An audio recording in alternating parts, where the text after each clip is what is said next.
Enquanto o pessoal passa os cestos, nós estamos no meio de uma série falando sobre algumas lições que a gente pode tirar do futebol, da Copa do Mundo. Por isso que nós chamamos lições da Copa, o que podemos aprender à luz da Bíblia com o futebol.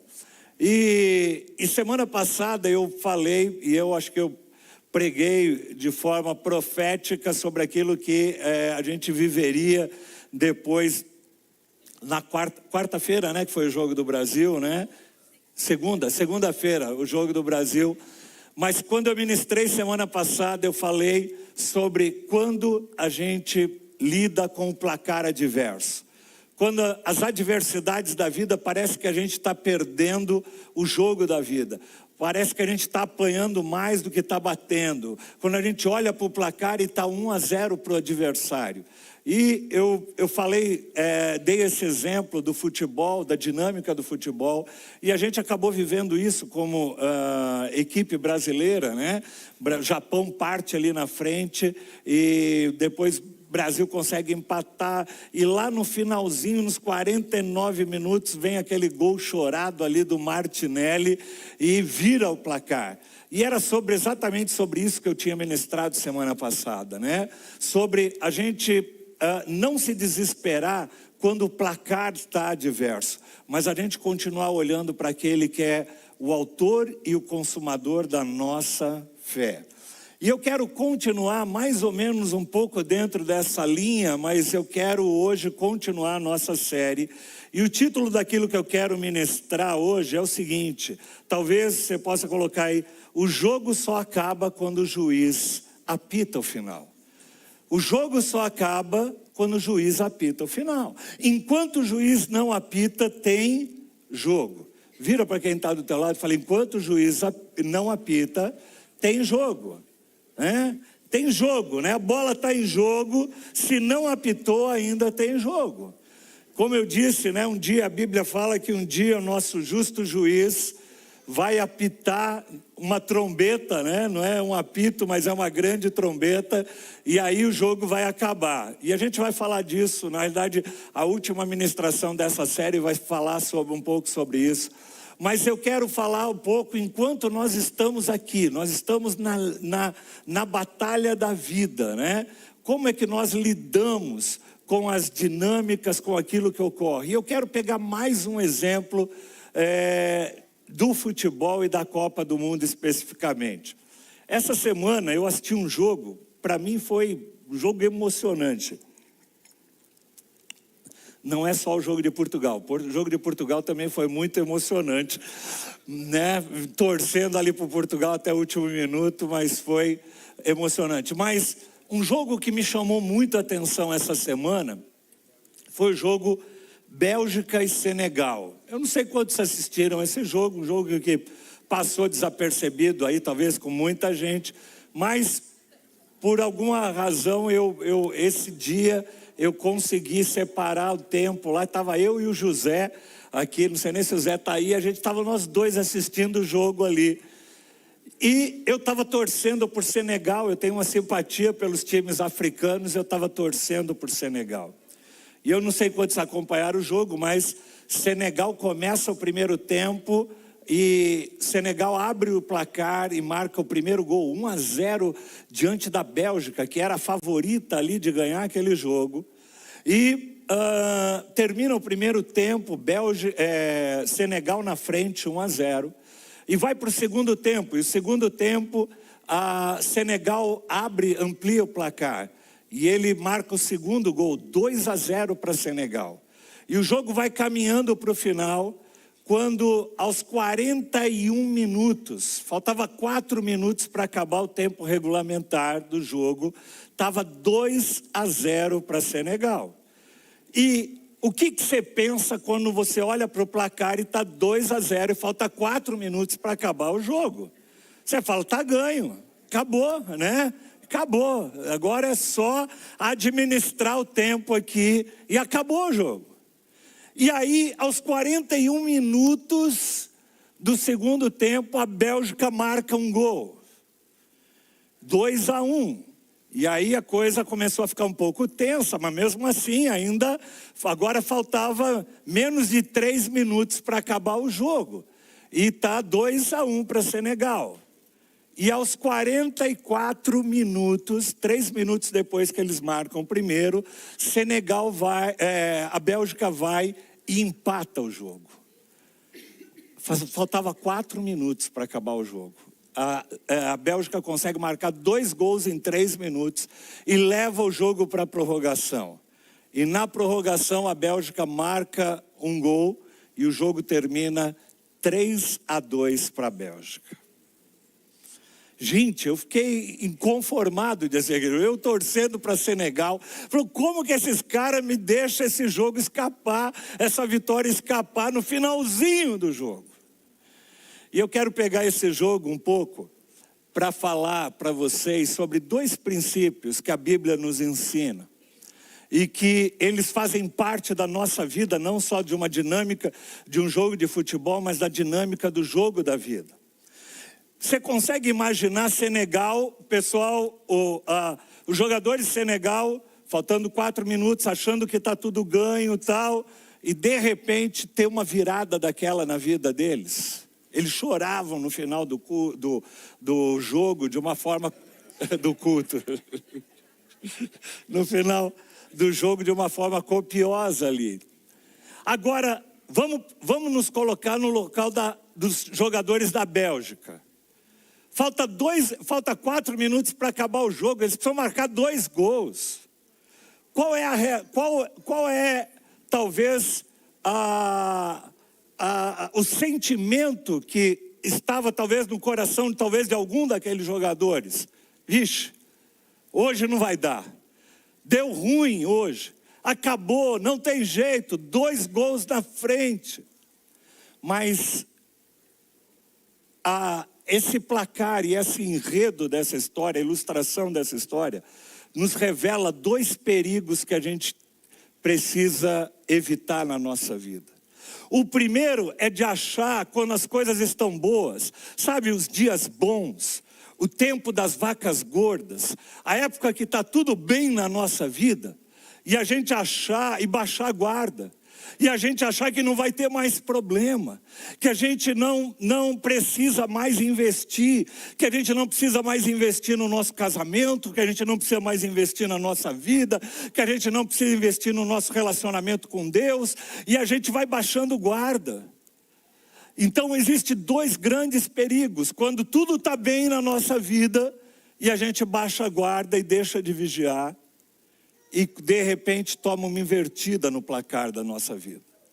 Quantas pessoas eu conheço que caíram, não quando as coisas estavam ruins, mas tiveram queda quando tudo estava bom na sua vida. Foi aí que ele baixou guarda e foi aí que ele desmoronou e caiu. Mas existe um segundo perigo. O primeiro então é quando as coisas estão boas, você baixar a guarda e você tropeçar e cair. E a segunda coisa é quando as coisas estão ruins, você desanimar, jogar a toalha e entregar os pontos. E é sobre essas 2 faces que eu quero ler à luz da Bíblia, o que a Bíblia nos ensina sobre cada uma dessas condições. E eu sei que essa palavra é uma palavra para todos que estão aqui. Talvez tenham pessoas aqui que estão vivendo um momento da sua vida bom, teu casamento, tua vida, tua família, tua vida financeira, está tudo bem. Falou, pastor, puxa vida, eu estou vivendo uma das melhores épocas da minha vida. Então, para você, eu quero te dar uma palavra. Não eu, mas a própria palavra, as próprias escrituras vão nos advertir. Vamos lá para 1 Coríntios capítulo 10, versículo 12.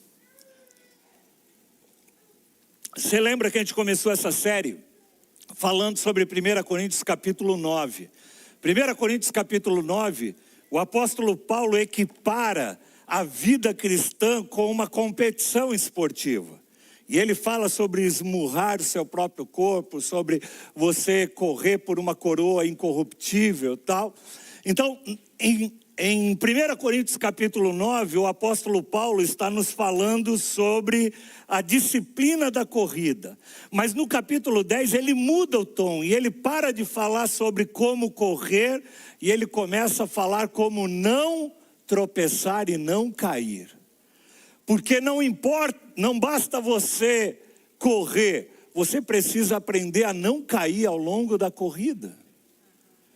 Não basta você começar bem. A gente tem ouvido muito isso, até recentemente, numa conferência de pastores que a gente participou, foi dado muita ênfase nisso. Tem pastores que eu conheço que começaram o ministério de uma forma tremenda e terminaram de forma trágica, de forma deprimente. Tem irmãos que eu conheço que começaram uma caminhada, uma jornada de fé maravilhosa e linda, só que em algum momento da vida ele se perdeu e ele caiu e terminou de uma forma trágica, de uma forma terrível. E é tão triste para nós que estamos olhando ver isso, gente. Ver aquele que tinha tudo para ter uma vida vitoriosa, ter uma caminhada, uma jornada gloriosa, de repente ter a vida comprometida, a família, casamento, finanças, a vida moral, tudo jogado num lixo.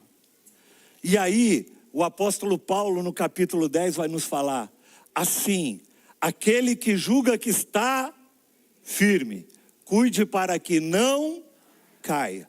Em outras traduções mais clássicas vai falar, aquele que pensa estar em pé, cuide para que não caia. Porque a queda, gente, é algo que faz parte da vida.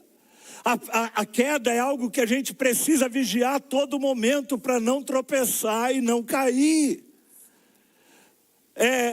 O casamento, eu sempre digo uma coisa, por exemplo, vamos falar de casamento. Casamento, gente, não se constrói ali no altar quando um dá sim para o outro. O casamento é uma construção contínua. A gente vai fazer agora esse mês 37 anos de casado. Gente, é uma construção contínua, é um alimentar contínuo, é uma vigilância contínua para um não frustrar o outro, para um não magoar o outro. É algo contínuo na vida. Tem gente que casa e relaxa.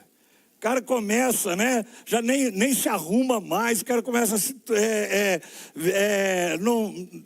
não investe no casamento.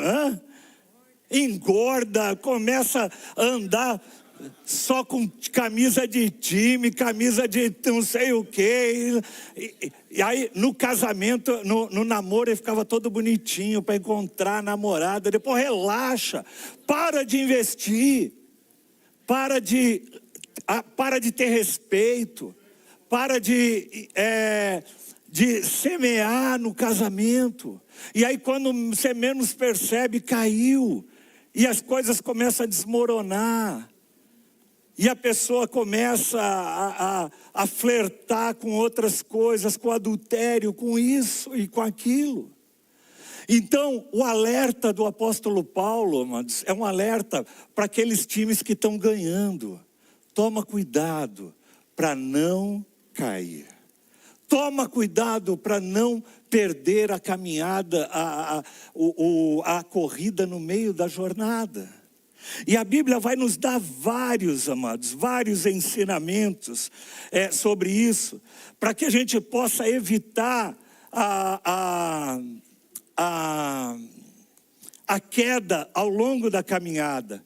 A gente muitas vezes vai caminhando e aí no momento bom da vida a gente para de orar, porque a gente orava quando a gente estava precisando conquistar algo. E aí quando a gente não está precisando conquistar algo, a gente acha que não precisa mais orar, porque você trava com Deus uma relação utilitarista. Na realidade a tua oração era só para conquistar algo. E a nossa oração não é para conquistar algo, a nossa oração é para manter o nosso relacionamento relacionamento com o Pai.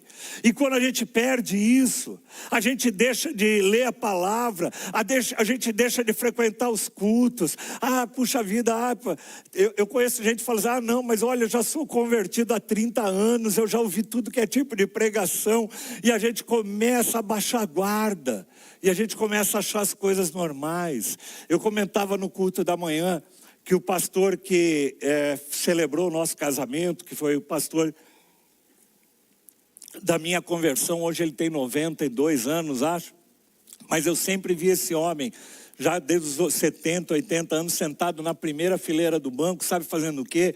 Com um caderninho, anotando tudo que estava sendo pregado. E eu olhava para aquele homem e falava, meu Deus, esse homem já ouviu, já leu essa passagem bíblica que a gente está pregando aqui umas 500 vezes na vida dele. Ele já deve ter pregado umas 500 vezes sobre esse texto. Ele já deve ter ouvido tantos sermões. O que ele ainda está absorvendo disso?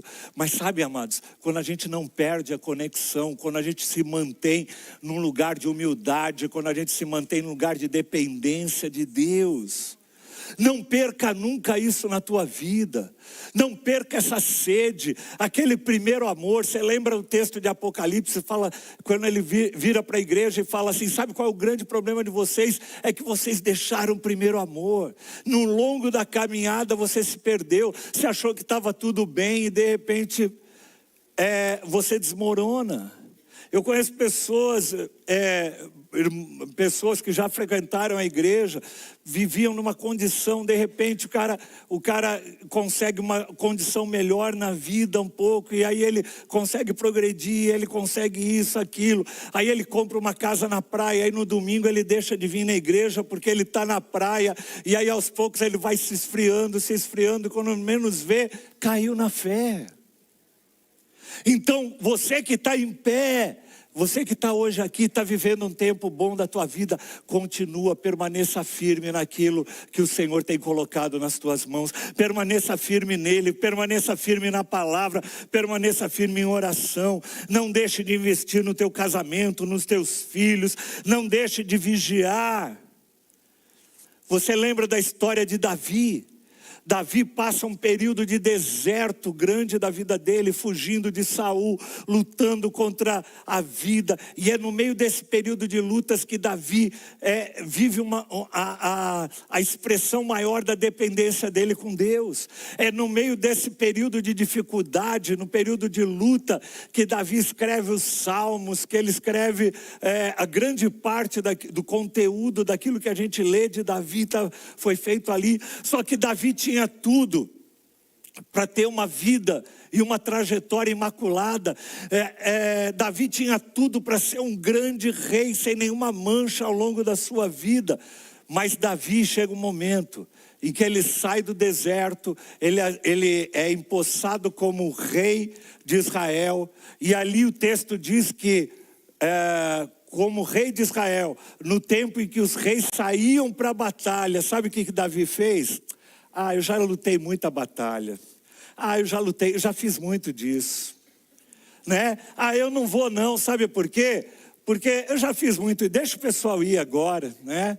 Às vezes a gente tem isso, né? Uma vez, há pouco tempo atrás, eu ouvi uma pessoa da igreja falando que uma outra mais velha tinha falado para ele, isso aí que você está vivendo, esse fogo, eu já vivi, mas sabe, eu já passei por tudo isso, como quem diz assim, cara, isso passa. Sabe, que triste de eu ouvir aquilo. A pessoa se acostumou com a presença de Deus, se acostumou com o fogo de Deus, se acostumou com as coisas de Deus, e de repente ele não liga mais, ele não vai mais para a batalha, ele não vai mais para a batalha de oração. Eu já orei muito, como se orar tivesse um prazo de validade. E aí Davi faz o quê? Ele vai para o palácio, e Davi não cai quando as coisas estavam ruins na vida dele, quando ele estava no meio das lutas, quando ele estava no meio do deserto. Davi cai quando as coisas estavam bem, quando ele está no palácio, quando ele está ali no palácio e que ele devia estar tomando cuidado, vigiando a sua vida, ele baixa a guarda e ele cai em adultério. E aquele adultério que Davi cai, se você conhece a história de Davi, traz repercussões para a vida, para a família, para os filhos, para todo o restante da história dele. Quem está de pé, cuide para que não caia. O texto nem fala aquele que está em pé, ele fala aquele que pensa que está em pé. Ou seja, o texto nos remete à dependência total de Deus. Se você está em pé e eu estou em pé, se você está vivendo um tempo bom da sua vida, da sua família, lembre-se de agradecer a Deus. Tudo isso é fruto da graça, do favor e do amor de Deus sobre a tua vida. Mas aí, o texto, a Bíblia vai nos mostrar vários textos. Por exemplo, Jesus fala em Mateus 26, 41. Coloca aí Mateus 26, 41. Vigiai e orai, para que vocês não entrem em tentação. Na verdade, o espírito está pronto, mas a nossa carne é fraca. Olha o conselho de Jesus, palavra de Jesus. Vigiem e orem. Vigiar, sabe o que é vigiar? Vigiar é se manter alerta. Vigiar é você não baixar a guarda. Sabe o que um vigia faz? O que você espera de um vigia? O que você espera de um vigia? Eu não sei quantos já moraram aqui em prédio, mas eu me lembro que eu morava num prédio na Zona Leste e toda vez que eu chegava à noite, de madrugada em casa, eu tinha que buzinar umas 10 vezes para o cara abrir o portão, porque o vigia estava dormindo.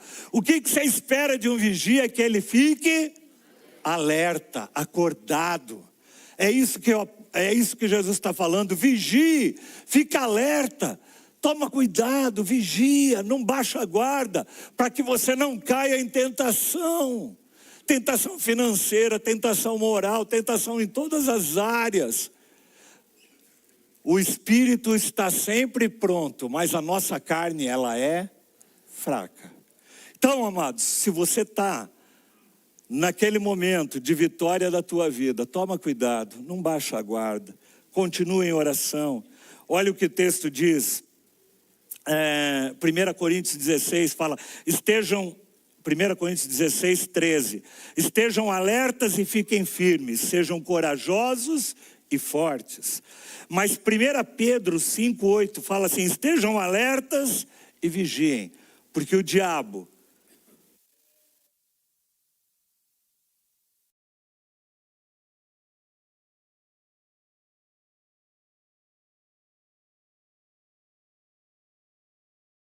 é muito forte. Estejam alertas e vigiem. O diabo, o inimigo de vocês, anda ao redor como um leão, procurando só uma brechinha para que ele possa devorar. E ele está falando isso para crente. A gente acha que, não, mas o Senhor eu já entreguei minha vida para o Senhor, agora não tenho que temer nada. Não abre brecha na tua vida.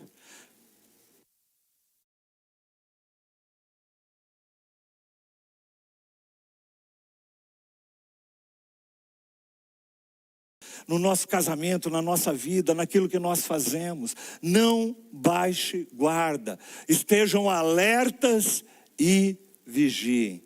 Vira para o teu irmão, para a tua irmã e fala assim, vigia, irmão, vigia, irmã. Sabe, amados, não adianta ganhar por 89 minutos do jogo e perder no minuto final. Não adianta nada. Mas ele teve domínio de bola, né? Usando a expressão bonita do futebol. Mas ele teve mais domínio de bola, ele teve mais posse de bola, ele teve à frente do placar por 89 minutos. Mas o que adianta? Perder o jogo. Mas olha, a vida dele sempre foi legal, mas no final, como terminou essa carreira? Sabe, amados, eu não sei você, mas eu sempre olho para mim, eu gosto muito daquele texto de Paulo para Timóteo, quando ele fala, combati o bom combate, terminei a carreira e guardei a minha fé. Eu quero chegar ao final íntegro, eu quero chegar ao final cumprindo a missão e o propósito para o qual Deus me deu. Então, Primeira palavra de Deus para nós nesta manhã é essa. Quando você está ganhando o jogo, não baixa a guarda. Mantenha-se firme. Mantenha firme os teus olhos, vigia. Mantenha os teus olhos fixos naquele que é o autor e o consumador da nossa fé. Mas tem um segundo aspecto. O primeiro é quando nós estamos ganhando o jogo. A segunda é quando nós estamos perdendo o jogo. Né? Eu fico olhando pelo olhar agora do pessoal dos jogadores da Bélgica. Ali, quando você está perdendo o jogo, e eu falei sobre isso um pouco semana passada, eu não vou me ater tanto a esse ponto, mas eu quero destacar, sabe quando a luta está difícil? Eu falei semana passada e volto a falar, mantenha os teus olhos fixos em Jesus Cristo, o autor e o consumador da tua fé. E eu queria ler um texto para vocês, que é praticamente autoexplicativo. Romanos capítulo 4, a partir do versículo 18. Romanos capítulo 4, a partir do versículo 18. Olha o que Paulo fala. Abraão, contra toda esperança, em esperança creu. Vamos ler de novo? Abraão, contra toda esperança, em esperança creu. Contra todo o placar adversário, contra todas as vozes adversárias, ele continuou crendo, até o cumprimento da promessa. Ele diz assim, tornando-se pai de muitas nações, como foi dito a seu respeito, assim será a sua descendência. Sem se enfraquecer na fé. Grifa isso na tua Bíblia, sem se enfraquecer na fé. O apóstolo Paulo dá o exemplo de Abraão, amados. Abraão tinha todo o contrário. A idade dele já não permitia ter filhos. Abraão recebe uma palavra que ele seria pai de uma multidão, mas ele já estava avançado de idade. A esposa dele já estava avançada de idade, mas ele não se enfraquece na sua fé. Olha o que ele diz, reconheceu que o seu corpo já estava sem vitalidade, pois já contava com cerca de 100 anos de idade, e que também o ventre de Sara, sua esposa, já estava sem vigor. Mas olha o que o texto diz, mesmo assim não duvidou. Mesmo assim não duvidou. O jogo não havia acabado. O Senhor ainda não havia dado o apito final. Abraão estava vivo, Sara estava vivo, e havia uma promessa sobre a vida deles.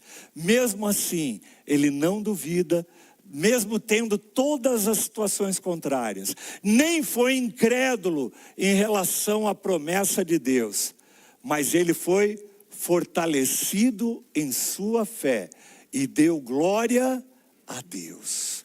A cada momento, a cada dia, a cada instante, a cada segundo, Abraão era fortalecido na sua fé. E ele olhava o placar, e o placar era adverso, mas ele era fortalecido na sua fé. E aí o texto diz assim, estando plenamente convencido de que ele era poderoso para cumprir aquilo que se havia prometido. Ele tinha a certeza e a convicção de que o Deus que havia prometido estava no controle de todas as coisas. E aí, o texto no versículo 22 vai falar, em consequência, isso lhe foi creditado como justiça. E as palavras lhe foi creditado não foram escritas apenas para ele, mas para quem? Mas também para todos nós. A palavra de fé foi creditada sobre Abraão, não foi só sobre Abraão. Nós não estamos lendo um texto que foi escrito para alguém há 2000 anos atrás. Nós estamos lendo um texto de um Deus que fala conosco hoje. O Deus creditará a justiça em nós, que cremos naquele que ressuscitou dos mortos, a Jesus o nosso Senhor. Então, aquela mesma promessa, aquela mesma fé, aquele mesmo crédito que estava sobre Abraão, que creu contra toda a esperança, e a esperança creu, está sobre a minha vida e a tua vida, em nome de Jesus. Irmãos, você pode estar passando por lutas. A Bíblia vai mostrar vários homens que olhavam e parecia que tinha tudo acabado. José era um exemplo disso, jogado numa prisão, parece que tinha acabado, mas José continuava crendo no Deus que estava sobre a vida, que havia prometido. Nós vemos Jó, num momento trágico, um momento difícil da vida dele, as pessoas falando: por que você não amaldiçoou esse Deus? E a gente vê a vida de Jó sendo florescida a cada momento e fortalecida em fé. E todos esses homens chegaram ao limite, mas todos eles têm uma coisa em comum: eles permaneceram crendo, permaneceram em fé. Sabe, amados, às vezes a gente está vivendo uma luta pelo casamento, por um filho, diante de um diagnóstico, de um emprego, pais que oram há anos por filhos, casais tentando reconstruir a confiança, líderes às vezes que não veem o fruto do seu trabalho, mas sabe qual é aquilo que Deus pede de nós? Continua e permanece em fé. Às vezes a gente está até cansado diante da caminhada, diante da jornada da vida, mas a Bíblia também nos promete que em Isaías 40:31, aqueles que esperam no Senhor têm as suas forças renovadas. Aqueles que esperam no Senhor, o Senhor renova as suas forças. Irmão, você está esperando, está difícil, está caminhando, continua crendo. Continua crendo. Vamos ver esses atletas que a gente vê, que eles parecem que tiram força da onde parece que não tem.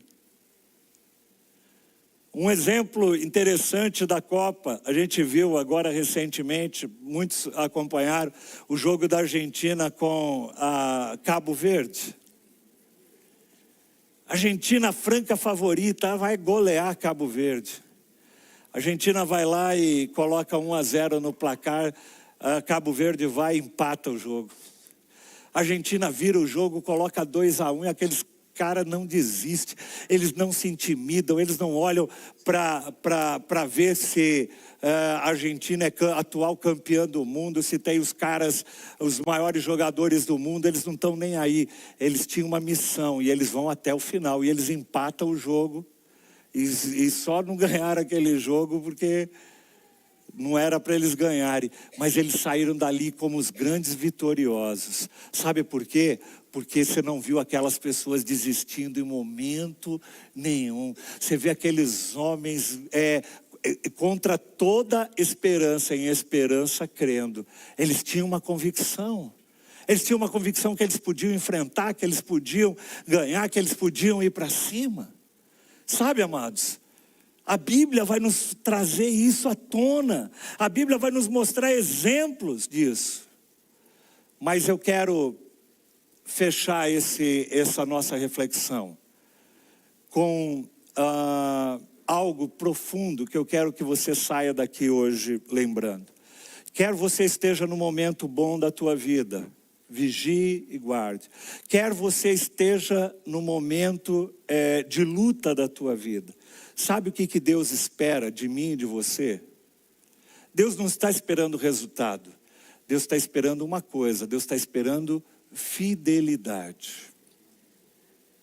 Deus está esperando que nós permanecemos fiéis. Olha o que diz a Bíblia em 1 Coríntios capítulo 4, versículo 1 e 2. Portanto, que todos nos considerem servos de Cristo e encarregados do mistério de Deus.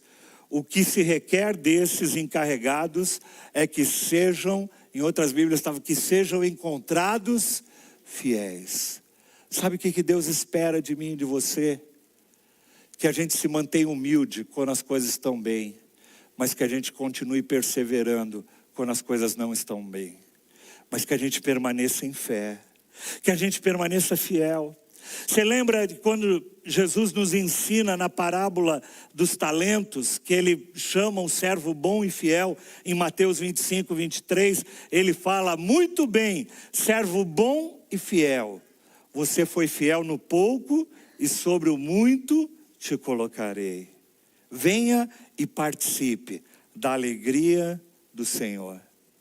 Você foi fiel quando você estava ganhando, mas você foi fiel quando você estava perdendo. Você foi fiel no dia bom, mas você foi fiel no dia mau. O que Deus espera de mim e de você é a nossa fidelidade.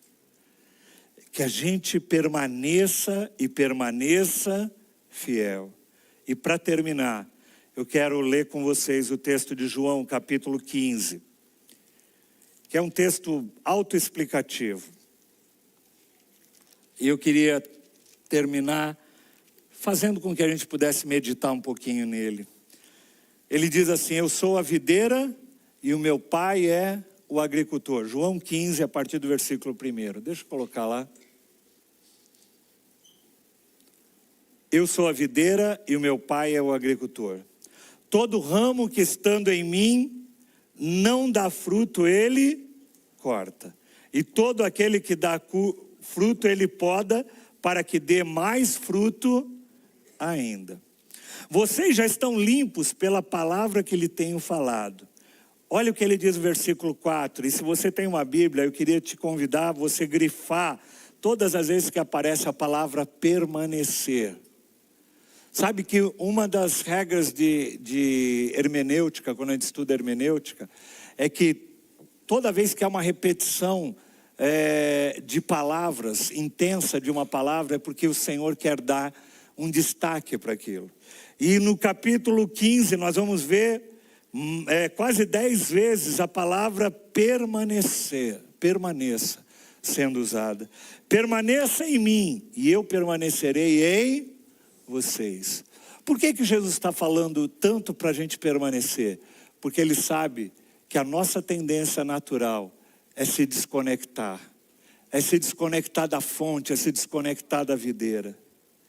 Ele diz: permaneça em mim e eu permanecerei em vocês. Nenhum ramo pode dar fruto por si mesmo, se não permanecer na videira. Não há vida quando nós nos conectamos e quando nós paramos de pertencer, quando nós paramos de permanecer. Vocês também não podem dar fruto se não permanecerem em mim. Eu sou a videira, vocês são os ramos.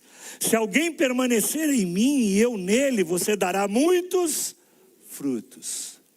Só dá para dar frutos se a gente permanece. Aqueles que não permanecem deixam de dar frutos. Deixam de dar fruto na sua vida, no seu casamento, em todas as áreas da sua vida.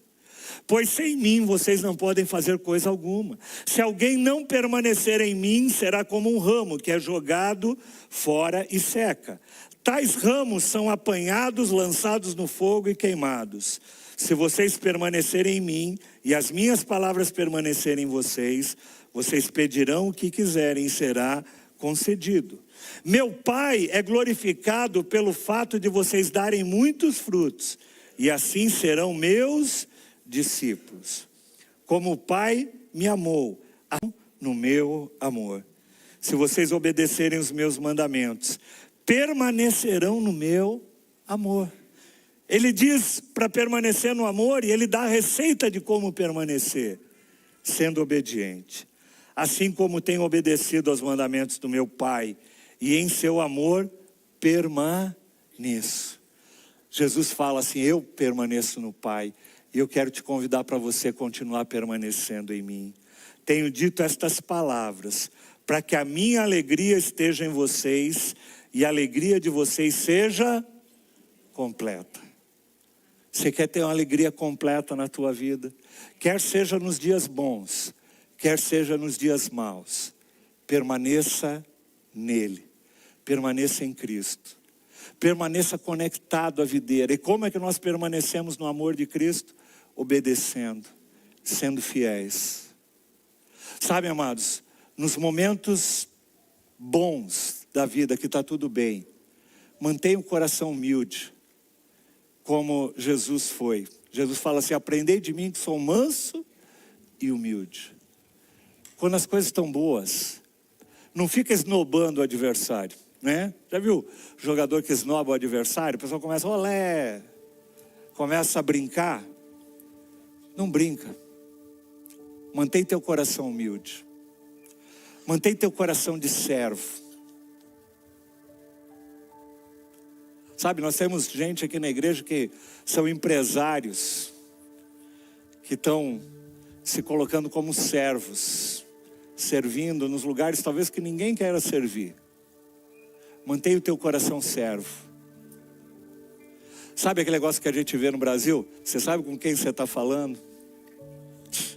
Dando carteirada. Às vezes até na igreja a gente vê isso, né? Tem gente que chega no estacionamento e fala: não, eu vou parar aqui. Não, mas falaram que não pode parar. Fala: não, mas eu vou parar, eu sou isso, eu sou aquilo. Sabe, amados, quando você está por cima, mantenha o teu coração humilde. Porque Jesus fez isso, ele se esvaziou de toda o direito e a autoridade que ele tinha e assumiu forma de servo, se humilhando, sendo servo até a cruz. E quando você está perdendo, quando você está num momento difícil, continua crendo, continua fiel, continua obedecendo, continua fiel aos princípios, à palavra, continua fiel aos ensinamentos do Senhor em todos os momentos. E o Senhor vai honrar a tua vida. Porque o Senhor não está preocupado com o placar. Sabe? Eu vou usar novamente o exemplo do futebol. Sabe, um dos grandes vencedores dessa Copa, que vai marcar essa Copa, é um timezinho de um país de 300 e poucos mil habitantes chamado Cabo Verde. E não foi porque eles vão se tornar campeões, mas por causa da postura deles. Sabe, não adianta você chegar naquele dia diante do Senhor e falar: Senhor, olha, eu fiz isso, olha, Senhor, viu? E o Senhor olha para você e fala assim: quem é você? Eu não te conheço. Ao contrário, talvez você chegue na presença do Senhor e fale: Senhor, puxa vida, foi tão difícil, minha vida foi difícil. Porque tem pessoas que vão viver uma vida difícil, mas você vai chegar naquele dia diante do Senhor, o Senhor vai te pegar e vai falar: servo bom e fiel, vem para viver, vem para sentar-se à mesa comigo. Ao que vencer, dar-lhe o direito de sentar-se à mesa comigo por toda a eternidade. Vamos ficar em pé. Vamos ficar em pé.